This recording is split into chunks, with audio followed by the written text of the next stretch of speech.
Welcome to Insights at the Edge, produced by Sounds True. My name's Tami Simon. I'm the founder of Sounds True, and I'd love to take a moment to introduce you to the new Sounds True Foundation.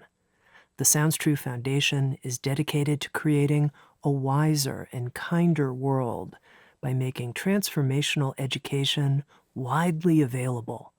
We want everyone to have access to transformational tools such as mindfulness, emotional awareness, and self-compassion, regardless of financial, social, or physical challenges. The Sounds True Foundation is a nonprofit dedicated to providing these transformational tools to communities in need, including at-risk youth, prisoners, veterans, and those in developing countries.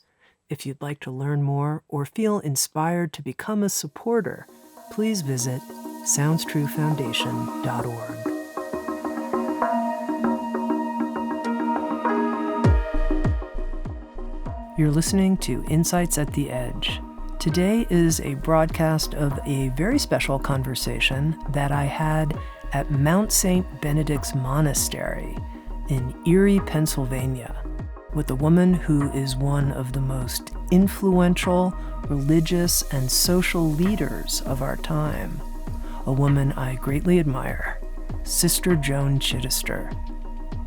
This was recorded just as Sister Joan was approaching her 83rd birthday. Sister Joan Chittister is an American theologian, Benedictine nun, and the author of more than 50 books. For over 40 years, she has passionately advocated on behalf of peace, human rights, women's issues, and church renewal. She has a way of being supremely down-to-earth and no-nonsense. I've read her weekly email newsletter for more than a decade now, and I always find it's a refreshing take on the grit and the true humility that the spiritual journey asks of each of us. What you're about to hear is an excerpt from a full-length 7-hour conversation series that Sister Joan and I recorded together at Mount St. Benedict's.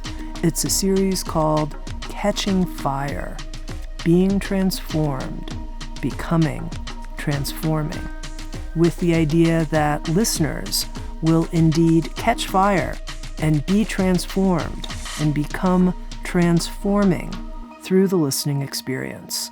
You can learn more about Catching Fire at SoundsTrue.com. I hope you enjoy this special broadcast with Sister Joan Chittister. As we begin this session, I just want to say out loud that I take this time with you seriously. It's precious. It's great to me. It's great, so great. Precious.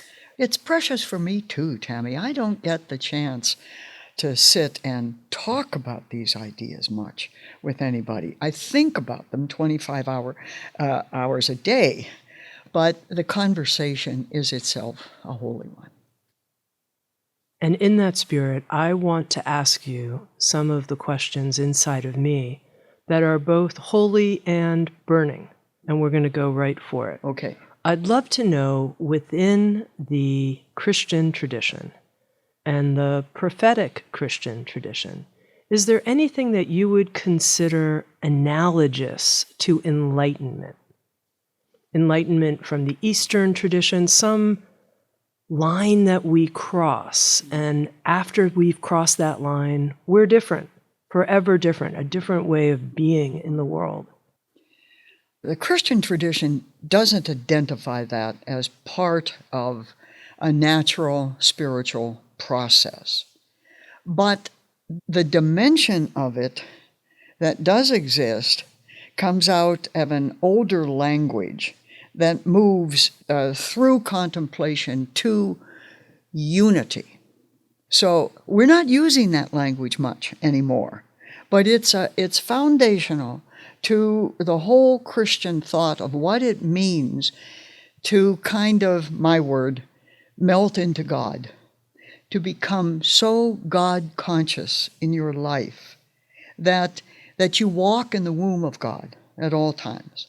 And we called that the unitive level of prayer.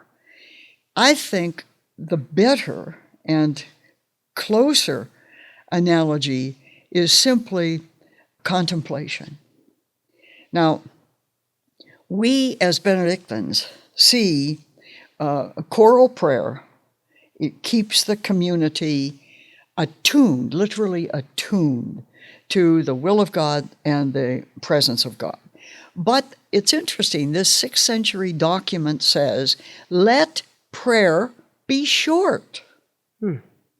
Now, when I was a kid in this community, in the pre-Vatican II days, we were literally praying 7 hours a day. 7 hours. I didn't see that as short when I was 16, 17, 18 years old. Not at all. Then with the liturgical renewal, a lot of the accretions were stripped away, and we found ourselves, frankly, I happen to think, in a more concentrated prayer than ever. You had lauds in the morning. You have what we call known. We break the day around noon. Then you had vespers at night. And we have 2 periods of lectio, of holy reading in the day, half an hour each. So our day is punctuated by consciousness. So we leave choral prayer to, in his concerns, to stretch that, and then to renew it, and renew it, and renew it. And then, having renewed choral prayer regularly, to allow ourselves to move into lectio, and out of lectio, eventually, as enlightenment is eventual in a person's development, there's this movement into contemplation, which is prayer without words, prayer that isn't based on any kind of liturgical process or even regular practice. It is the point at which we slip into wordless prayer and constant awareness. And then out of that into unitive development, spiritual development, that the Sufi would say, I am God. That notion of having come to be able, as I say in so many books, to see the world as God sees the world. To see life through the mind of God, the eyes of God. So, is it what the Easterner calls enlightenment that is, in a Christian vocabulary, conversion? In the Benedictine, it is, remember we talked about the 3 vows and that conversion to the monastic way of life? Mm-hmm. Well, the monastic way of life is constant consciousness of the God who is with us and why we're here and what we're meant to be and do. Does that make any sense? It does. I think the question I have is, there could be these dedicated periods of contemplation, like you described, and then this suffusion in all of your life. That's what I'm interested in, is that transition point in life. And I'm speaking to you, Sister Joan, as someone who tomorrow turns 83 years of age. So I'm really speaking to you as an elder. After you contemplate so much in this unitive state, what is that spillover effect like? I think the difficulty with the question is that the Christian, and I don't think the Easterner either, marks the day and the moment, unless there is a genuine experiential situation that happens. You'll hear people say, and my brother dropped dead before me, and all of a sudden, I saw life differently, that kind of thing. Yeah. There's a line in the life of Benedict where it says, and he saw all of life in that moment. And he saw the entire globe and all of life. And now, obviously, he had a spiritual experience. And obviously, that led to his enlightenment. But For us, meditation is the doorway to contemplation. That's why I talked about sacred reading. You are wrestling with ideas, and then the ideas begin to take over in your life. I say often, prophetic spirituality is a slow seed growing.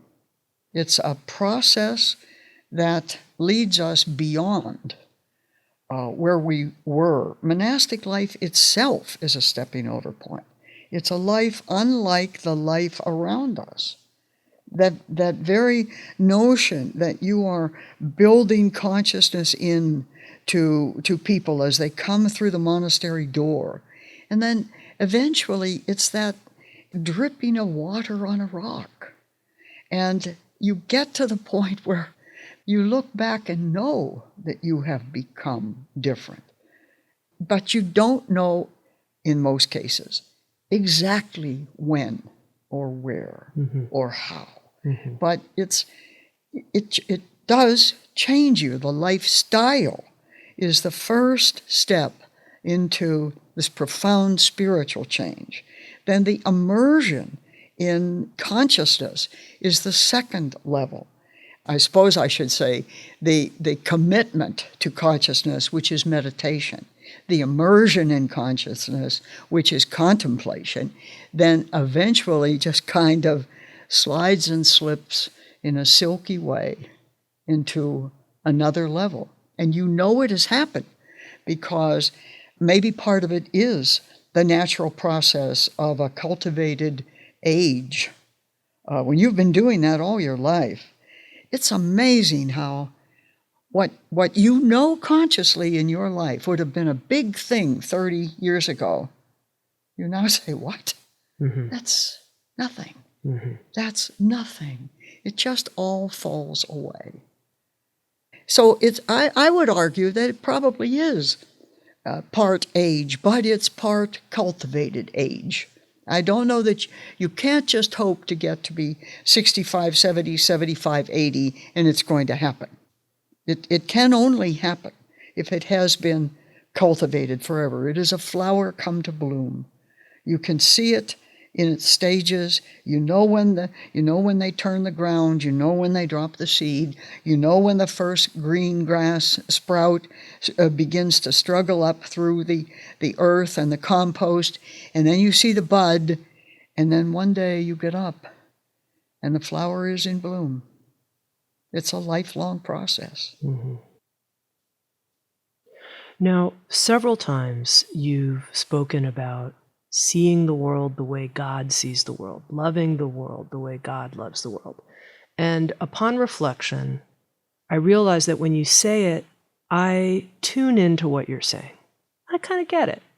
I get it when you're talking. But then I think about it later. And when I think about it later, it occurs to me, I'm just kind of going along with Sister Joan's story. She's telling a story. She's telling a story about this all-loving God that is looking at every single person and event and situation and piece of earth. And I could see it that way. But there's another thought process inside that says, what if it's all a lot more neutral than that? That's just a perspective. It's a perspective that Sister Joan is offering here. This is the kind of rational process in me, and I suddenly start doubting. It's just that I've bought in to a good story, and you're a great storyteller. And I wonder what you'd have to say about that. It's kind of like the conversation you would have with an atheist, if you will. Yeah. As you speak, I see this Rolodex go around in my head, and I'm deciding which of 7 ways I'm going, and I'll trip over my own feet trying to talk about all 7 ways. The most rational thing you can do, Tami, is irrational. And by that I mean you begin in rationality. And, every great religion has a story of origin. And the story of origin tells you who you are, where you came from, where you're going, what you're supposed to do to get there, right? The Christian story of origin is the story of God's love and goodness. You just start there. Every single part of the creation story in Christianity and Judaism and Islam, the same, is, and God saw that it was good. And God said, that's good. And God saw the sun and the moon and saw the separation and said, how good that is. I have every reason to believe when I see that tree bud and flower that came from goodness. And I know that the food that comes from the ground, that's goodness. And I know the child that comes from the womb, that's goodness. Everywhere, creation is a sign to me of the goodness of God. That's rational. And then I transcend the rational.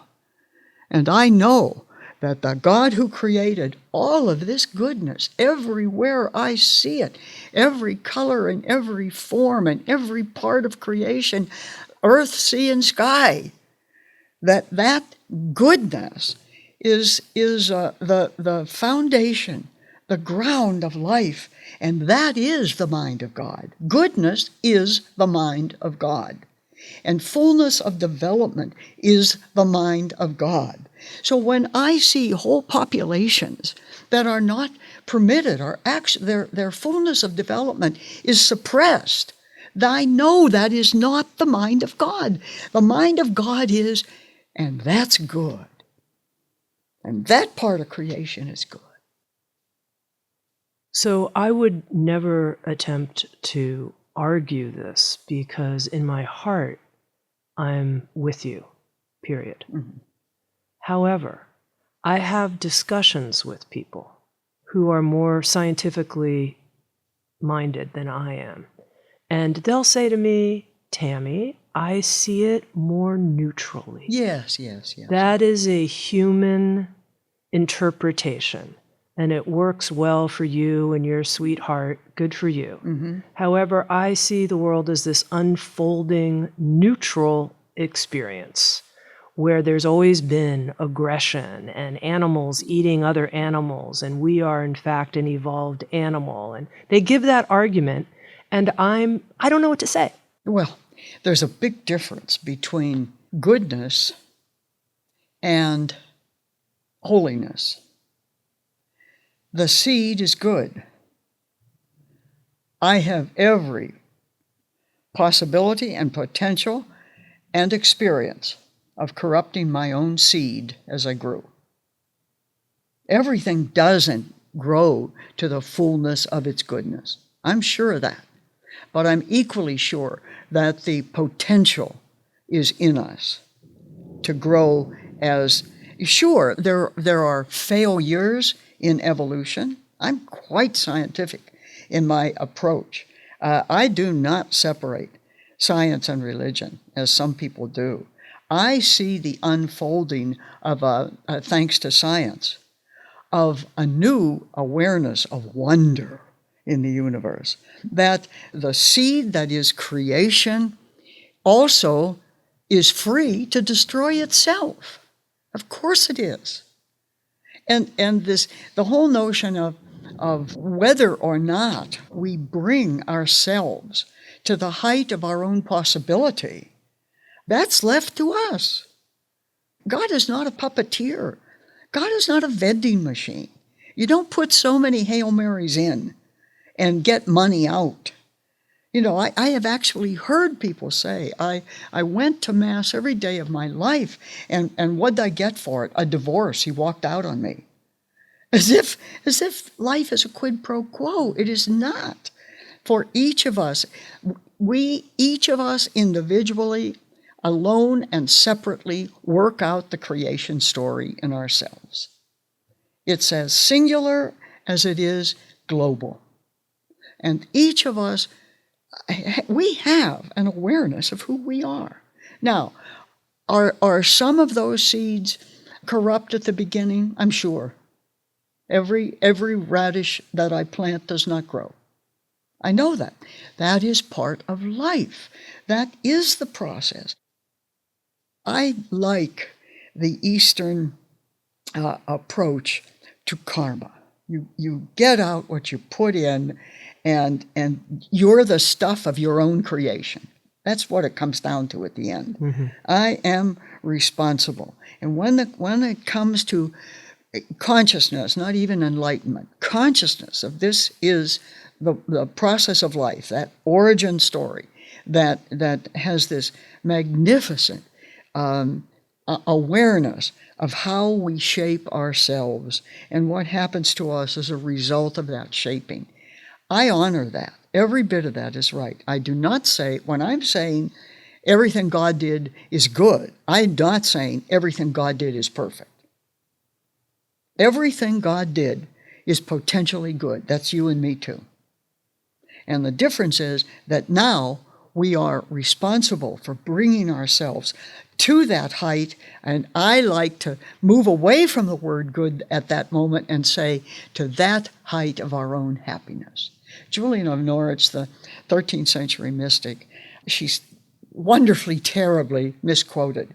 There's a song that has come out of her shewings, the 13 images or visions of life as she saw them. And we love to sing, and all shall be well, and all shall be well, and all manner of things shall be well. But Julian of Norwich was saying in that statement that that's a semicolon, not a period. The other part of that sentence, Julian says, God does not punish sin. God does not punish sin. Sin punishes sin. That's a direct quote. And all shall be well, and all shall be well, and all manner of things shall be well. When I tell that to seekers, to audiences, in panels, it's amazing. They say, you can't be right. I said, well, Julian the mystic we better listen to her carefully. What do you mean God doesn't punish sin? Sin punishes sin. Well, I'll tell you, if your basic sin is greed, your punishment is you will never satisfy it. You will never have enough. You will always be looking for more and feeling desolate or abandoned or overlooked or dejected. If lust is your basic sin, you will never know love. You will always just be satiated with the physical, and you'll never really get to find out what it is to be really loved and cared for and have a companion of the soul. You can go through all of what Christianity calls the capital sins, the great sins, and they all end in desolation. If anger is your basic sin, you will never be rested. You'll be mad about something and someone somewhere. God doesn't punish sin. Sin punishes sin. When you take those 3, 4, 5, 6, 7 approaches to your question, they all come out the same. There is goodness. Goodness is meant to come to fullness. We sometimes destroy our own fullness, and sometimes great good comes out of the destruction. You watch people. Go to an AA meeting and listen to them. Yeah.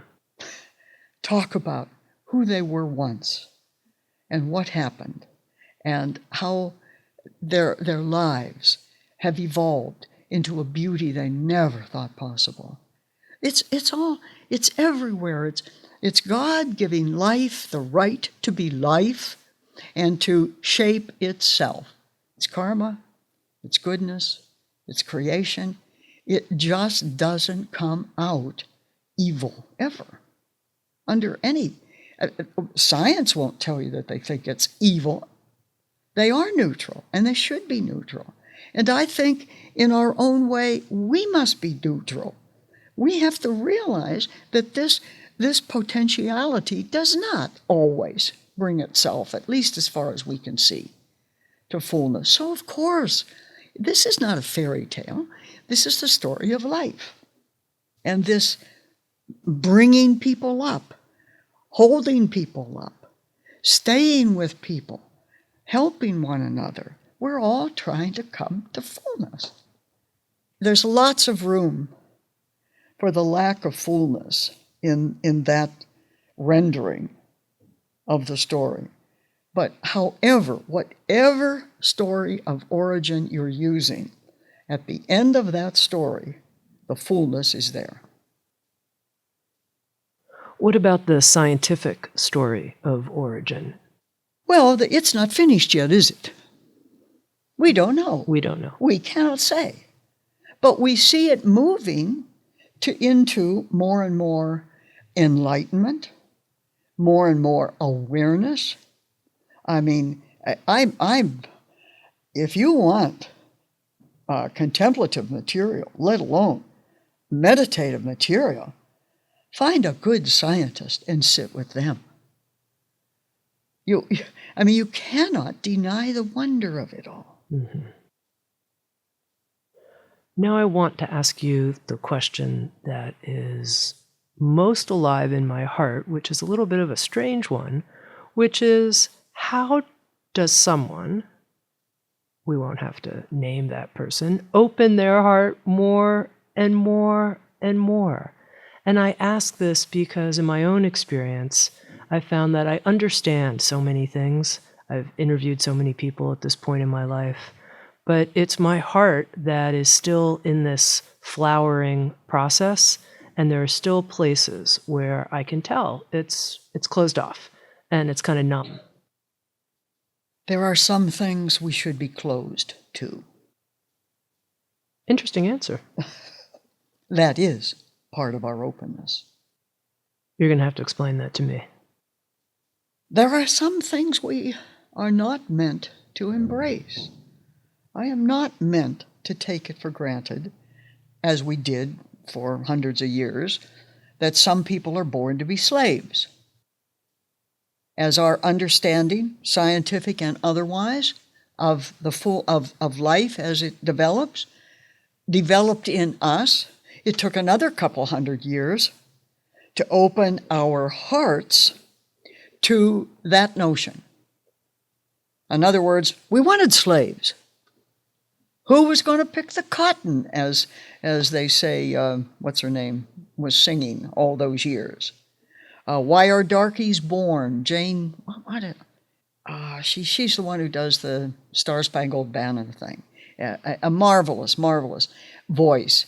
But now they have discovered that a lot of her music was highly prejudiced, as probably most people's music would have been. Nobody heard the prejudice then.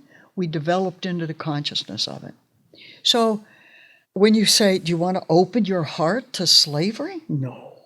Do you want to open your heart to wife beating? No. Do you want to open your heart to trafficking? No.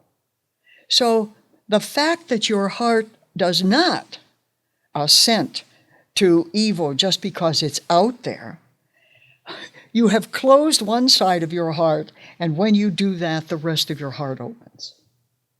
So this struggle will be in us every single day about what I should be accepting and what I may not accept, and furthermore, what I must work against as a social acceptance. I don't believe there is any such thing that is total openness, that is totally holy. Mm-hmm. Very interesting answer. Now, do you find your heart and your mind are always in sync, or are there times when they're not in sync? And when they aren't in sync, how do you approach that? Well, the purpose of study is to bring your heart and your mind in sync. What you don't understand, you pursue. And when you understand something, really understand it, and you have come to peace with that understanding and think you have explored it with a certain degree of depth and respect, then it's like a dual focus camera.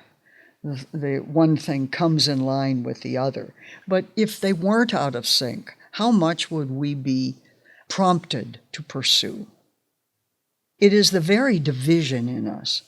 When we attend to our divisions, we are attending to our unity. And eventually, if we face it, my problem is always with people who say, I don't know, I never think of that, I don't think it's a problem.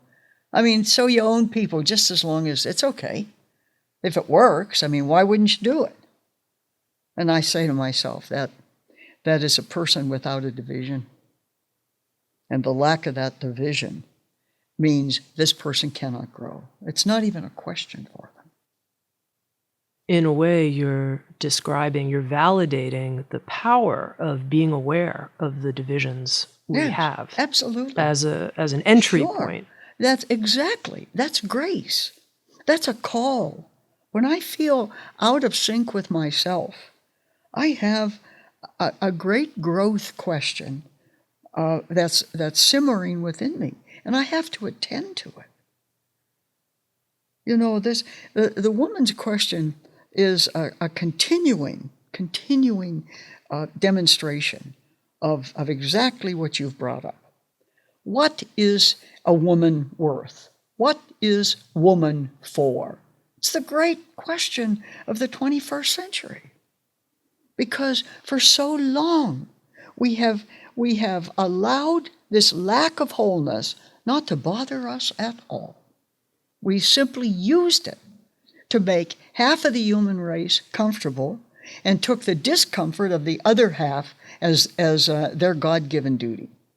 And I know that there is only one question that will answer that. And when I got to it, I quit being divided.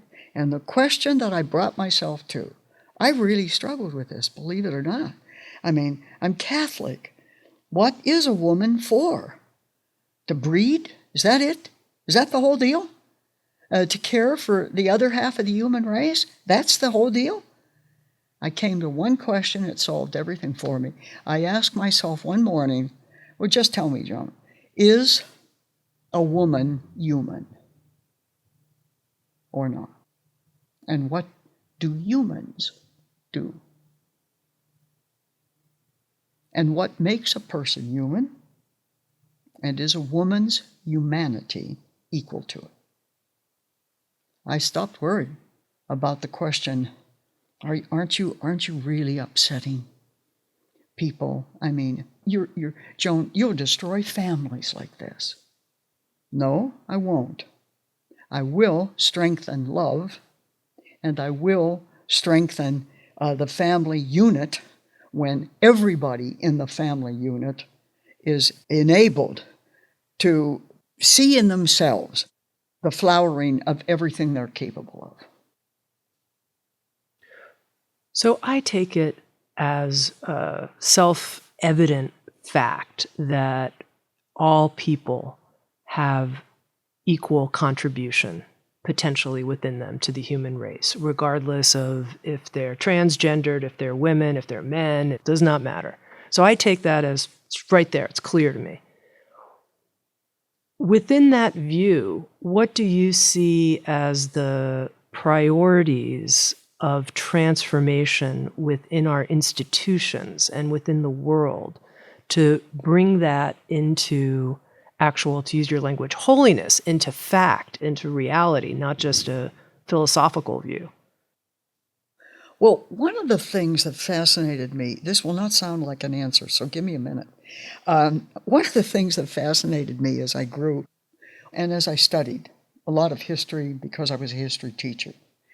And when I began to realize that great inventions were happening around the entire globe in the same period of time. The Americans thought they invented the steam engine. The Brits said, no, we had that 50 years before you ever heard of it, that kind of thing. When I began to understand that there was in the system, in the ether, in the impulses, in the atoms, this continuing percolation toward development. And now I move from that image to the morning paper and discover that in Sri Lanka, after this terrible massacre, all manner of insights are being defined in that culture now. We will not have this, we will have this is criminal, we will find it, and we will wipe this out of our culture. I see the movement for transformation as part of the human condition. That somehow or other, in the electric energy around us, the great notions exist. And eventually you can, my image of the globe is a hot bulb that is, you begin to see water boiling in various parts of it.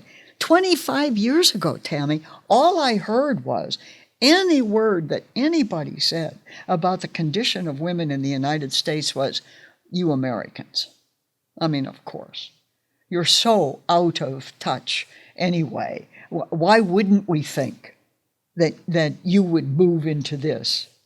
And within 10 years of those accusations coming straight at me personally, I wind up in a room in Istanbul at the top of a building where called something like this, the Purple House or something.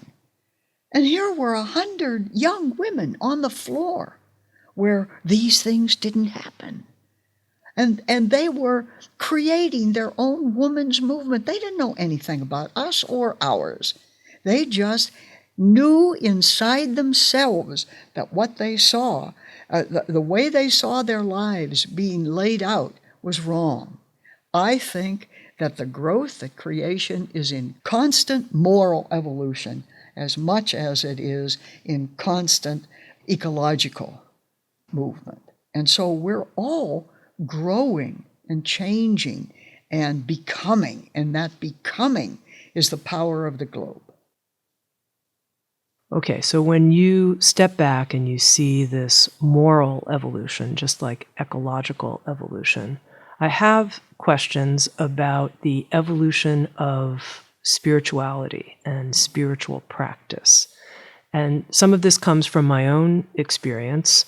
When I started Sounds True 34 years ago, I wanted to really bring forward the teachings of the great mystics of all the world religions. Now, often when I talk to people, believe it or not, they're like, what world religions? They're not, believe it or not, they've moved on into a type of secular mindfulness. Or I've heard other people describe, we're moving into a new period beyond religious forms, Tami, something that you could call organic divinity. It's in us just as biological human beings. We don't need religions in the way that we used to. We're going to grow beyond them. I'm curious what you think about that, especially as you see this evolutionary flowering. Well, we often divide what is indivisible and the function of religion, or whether or not religion will last or not last after 2,000 or 5,000 years, may be a false question. I say maybe because I'm struggling with this one myself. Christianity is a catechetical religion. That's my word. Nobody ever told me that. Meaning it is theologically based. That is not true of Hinduism, for instance. That's a personal experience of a kind of a catalyst of consciousness. And they're not sitting around studying, is God three or one, or they see manifestations of God and they live in those manifestations, right? The Buddhist, not so much. The Buddhist is looking for great internal peace and consciousness, and it's a you can when you're with a Buddhist, you have a feeling of groundedness. They just are not all that hectic about anything, and it's beautiful. So when we talk about will religion exist, is religion on its way out? Well, it all depends on what you're talking about. If you're using the word religion as a synonym for God consciousness, one way or another, I think religion as an institution, as structure, is meant to help people find the enlightenment, the consciousness. Sometimes it succeeds mightily, and sometimes it is arrested in its own development. It can get so caught up in itself that really spiritual people begin to say, there is nothing there for me. And they move on looking for a broader consciousness of the spiritual life. I don't see this as a question that will ever be, quote, resolved. I believe that it is a question that every individual lives through. I mean, there is certain in my awareness of people everywhere, and I don't care what their background is, Hindu, Buddhist, Jewish, Muslim, Christian, every one of them are at their own place in the process. And everybody goes through. I always say, I think infant baptism is a lovely thing. It makes adults feel very good. They take the baby to church and they welcome them into the Christian community, and they tell the parents, you're responsible for this child. All of that's beautiful. Having said that, I personally believe that every single human being goes back to the baptismal font themselves at some point in their life. And then they say to those questions, I do believe, I do not believe, or I don't know. Each of us develop the spiritual as slowly and carefully as we develop the mathematical, the historical, the relational. It's in us, it's a magnet, we'll get to it somehow. Religion will probably help over 50% of the people, maybe 25% of the people. I don't know. If religion is your thing, if being brought into the community and developing your own spiritual life as that community in its traditions have always developed it, and that's good for you, that's wonderful. But I'm meeting all sorts of people who are saying exactly what your question said.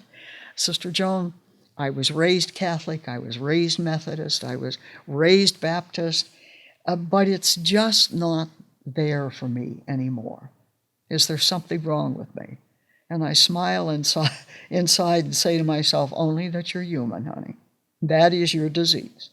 Now, when I asked you this question, there was an aspect of it that you said, I struggle with some aspect. What aspect of this is what I just concerning? Said is the institution itself absolutely essential to a human being for their entire life? Not what I'm seeing. That's not what I'm seeing. Mm-hmm. Or I'm seeing it in gradations. This and this. I mean, all manner of people are going to churches and then turning right around and studying yoga. Yeah. It doesn't bother them at all. In fact, it's a great help. So yes, we are seeing a lot of blurring of lines, but that neither affirms nor negates religious institutions. I think part of the challenge for people of our time is saying no to the traditional institutions and then saying yes to their own search, their own personal discovery, combining a little bit of that, a little bit of this, and being a little lost in the wilderness, if truth be told. There's not that anchor, and yet they still feel it's not true to say yes to any traditional form. I think you're right. I think your question itself really explains a lot of what's going on. You simply get to the point, at least this is what I think I'm seeing in people in general, where especially if as children they were raised in a given tradition, they will carry that. There's a saying, once a Catholic, always a Catholic. I believe it. It's something in the DNA. It has fixed the categories in your head. So those are the categories you think you have to be able to answer. And when you get to something that you can't or don't, well, then you say, well, I've lost my faith. But as a matter of fact, faith, this awareness of life and its purpose and holiness, is in us. It's there. There's a magnet, and that magnet toward the spiritual will be addressed or will be abandoned by some people. And then, there was a time in Catholic tradition when the notion was that once you went to confession, you should never sin again. You got to go to confession once in your life. So people stopped going to confession until they were dying. That's why the whole notion of the deathbed confession was so important. They didn't want to die suddenly because they would die without having their sins forgiven by an authority somewhere. Now, that's an instance of the change within the religious tradition itself. But if I was raised in that, and then I see myself facing the end, a lot of people said, get a priest. So you had extreme unction, this oil at the last moment. Was that necessary in the global nature of life? Of course not. My God, everybody would be in somebody's hell because they missed the boat, but it was in the person. This need for this spiritual reconciliation was in the person. So what we were trained in, or nothing, if we were trained in nothing. For those trained in nothing, there's a lot of common seeking, or sometimes they just say, I don't know, I've never been part of that, and that's true. But they have some consciousness of life as bigger than themselves, and they're looking. And they're looking now like they have never looked in our awareness of history up to this time. I'm digging in here because I feel that population is only going to keep growing. It is growing.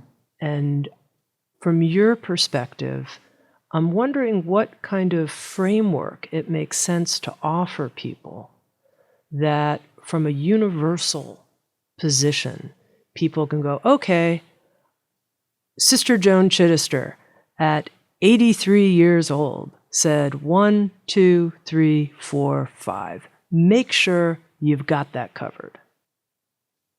Well, Sister Joan Chittister wouldn't say that. Trust me on this one. She doesn't have 5 laws you better be sure you were keeping. There's one law, and that is perpetual goodness. I am in sync with the needs of creation. I am in sync with the needs of human community. And I see that as a universal human purpose. And somehow or other, you are not completely, fully human when you drop those things. That notion of doing good, of keeping good. However you get that and however you confirm that is what I see as the essence of human goodness.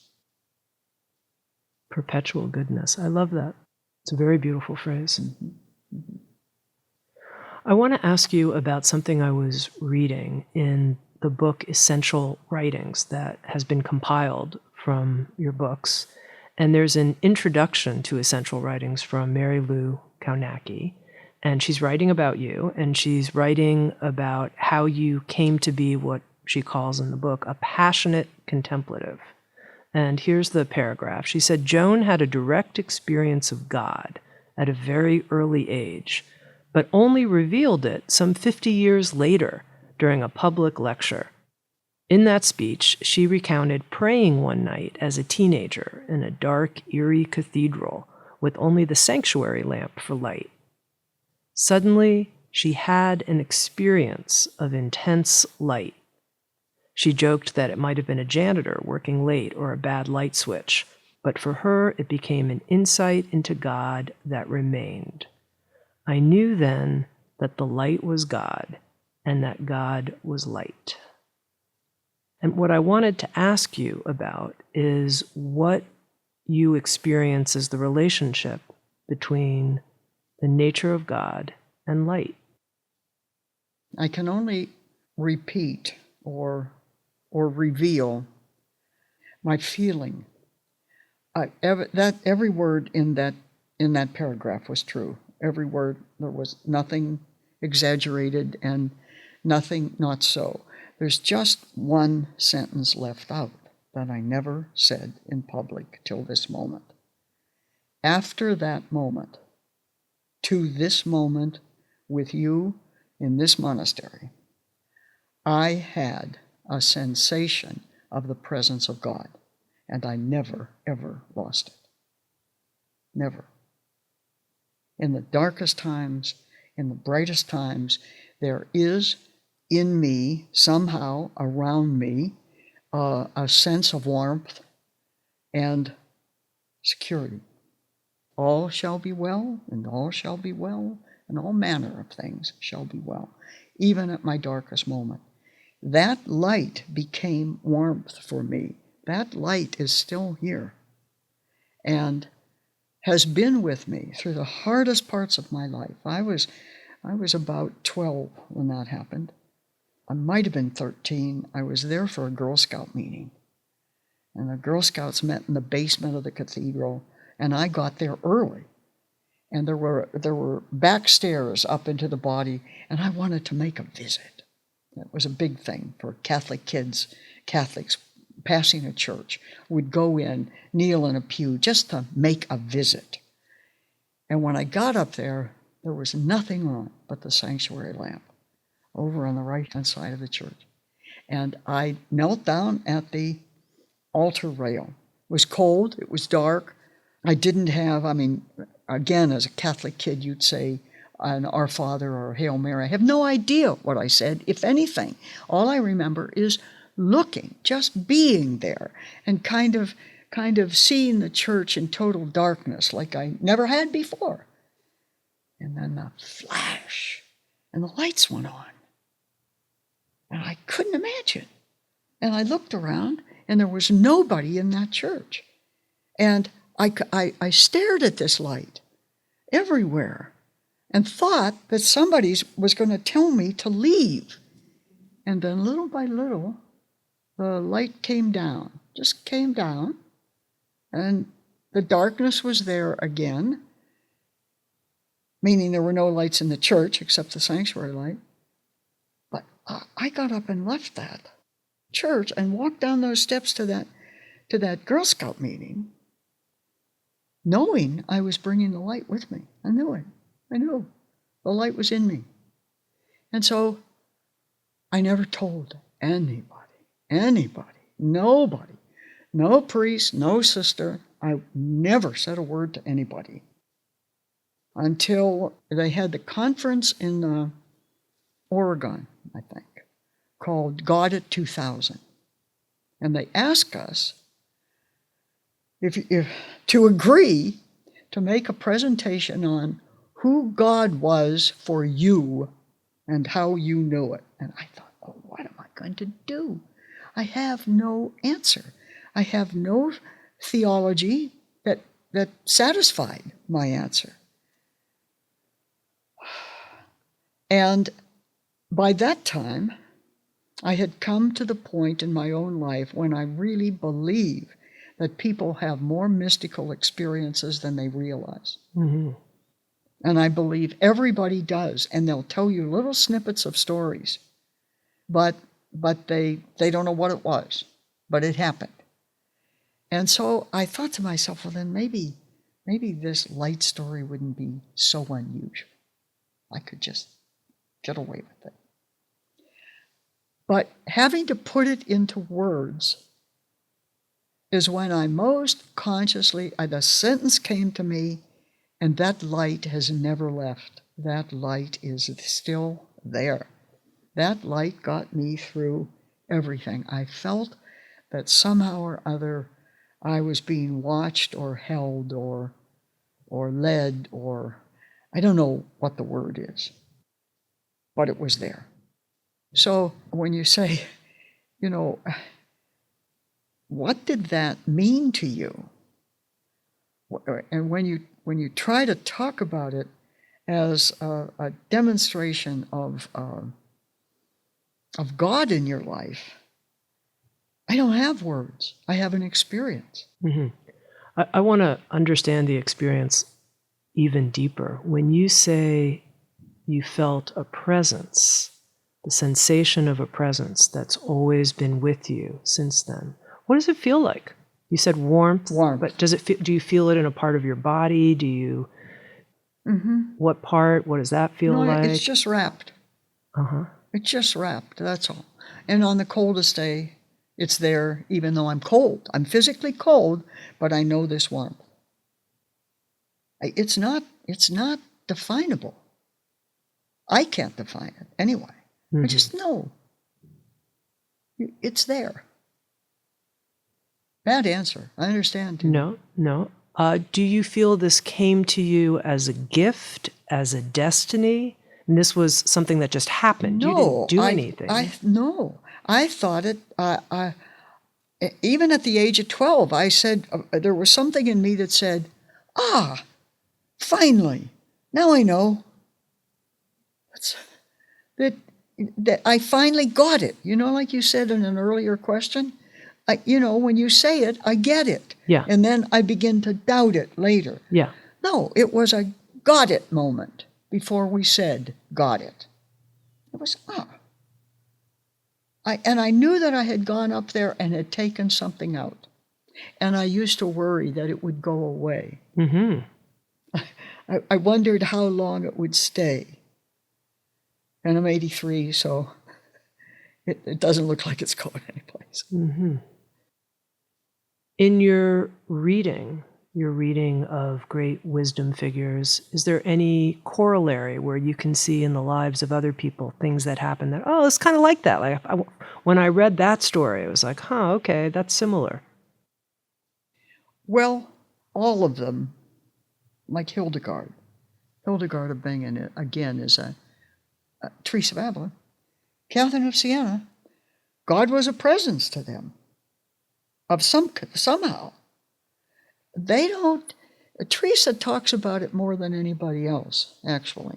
I think she's pressed to try to explain the difference in her view of religion at that time than the institutional view of religion. And so they doubted her, and they mistrusted her, and they, tried to shut this off because it was so atypical of what certainly a woman was supposed to feel. So I think it's in every one I read, but it's a consciousness. When I read it in them, I don't relate it to a personal experience.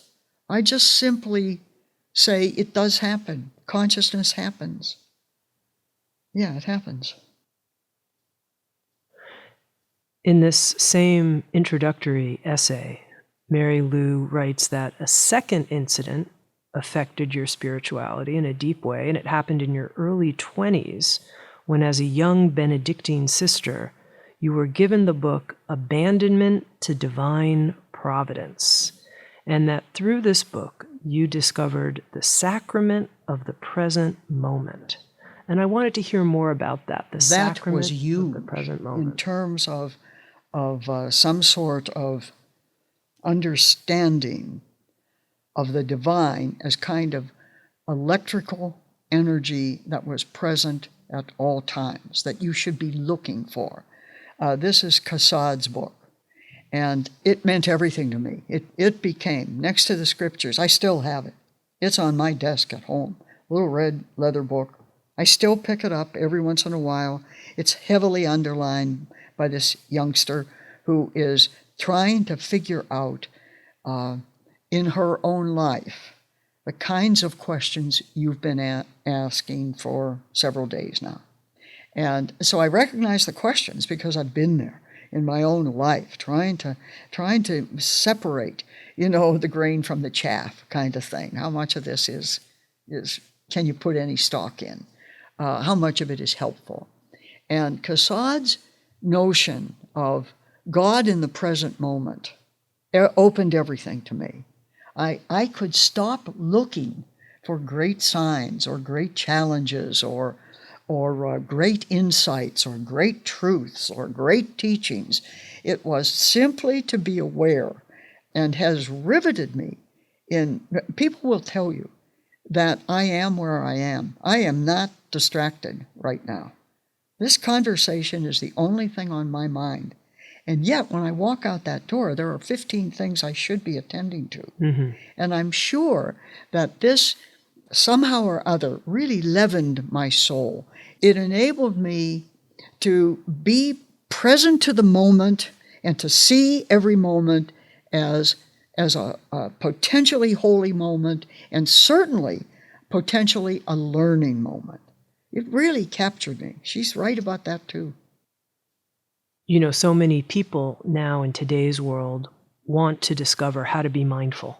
How to be mindful, how to be in the present moment. I mean, there's thousands and thousands of books on it. And yet you had this insight into this electrical energy that left you changed. So I want to hear more about that and how somebody hearing this right now can catch some of that. How do we do that? I think people want to be in the present moment, but they're in 5 places at once. They're not embodying what you're describing naturally. Well, I took that at the age of 20 and turned it into a practice. Tell me there what was you a did. book, there was a prayer at the end of this, what we called a daily missal or something. And there was a collection of prayers. And one of them was a prayer for a happy death. And I was looking for something that would reflect to me out of my own larger tradition what this priest was trying to tell people. And I found this prayer. It said, "O Lord Jesus Christ, at this moment I do accept from thy hands with a quiet and trusting heart whatsoever death thou shalt choose to send me with all its pains and griefs." And I changed it. And you heard me change it just by accident because I say it so often. "O Lord Jesus Christ, at this moment I do accept from thy hands whatever deaths thou shalt choose to send me with all their pains and griefs." And I use that at any moment that will be difficult or trying. I say it every morning walking in this door. If I fail to be clear, if I fail to understand your questions, if I do not work hard at making sense out of these ideas for people, then I will accept it. I tried and I failed, and I will trust that something good will come out anyway. That present moment has never, that's also, it's just in my DNA. Okay, there's a couple things here. First of all, that is a very, very, very powerful prayer. Isn't it? Mary Lou, in her editor's introduction, said that you would say that prayer before you'd go up on stage. Walking across the stage, if you see my lips moving, that's what I'm doing. And I thought to myself, a lot of people might say something like, I pray that I'll say something helpful to other people and I won't sound too stupid or something like that. Like something, but you're actually praying that you will accept with a quiet and trusting heart whatsoever deaths thou shalt choose to send me with all their pains and griefs. It's that last part, I think, that really struck me. Mm-hmm. And how does that relate to being fully in the present moment to you? I'm just reminding God that I'm there and that I'm ready and that whatever is supposed to come out of this, however bad it might seem to me, however disappointed I might be in myself, however badly I shall function for someone else's sake, I mean to do well. I mean to be there, but I accept that you're right back, believe it or not, to Scarred by Struggle, that there is something in this moment that is very important, and it will happen, and I accept it. Okay, so most people who I think are trying to appreciate the present moment are probably doing something like consciously breathing in and out. Now I'm present. They're using their senses so that when they eat lunch, they're chewing slowly and tasting their food. They're not saying anything like, whatever deaths will be sent to me, I will accept their pain and grief. It's completely different. It's completely different. So it's astonishing to me. I'm trying to fully appreciate it. And what do you think about this? I'm going to breathe consciously. I'm going to, I never do any of that. Feel the air. No, I know people who do it. Yeah. And I think it's wonderful. Sure. And I've, sometimes walking alone by myself, I say to myself, now, Joan, be very conscious about, but no, this sacred present moment is, I'll use the word that is common, but it was never my word, is my practice. It is consciousness now at the weight of this moment.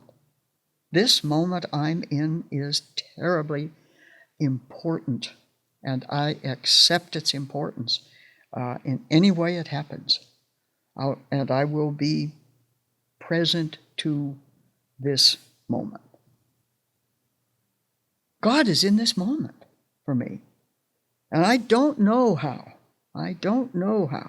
But I know that. And all I'm saying is this is as close as I come to surrendering to the universe. Surrendering to all the parts of my life.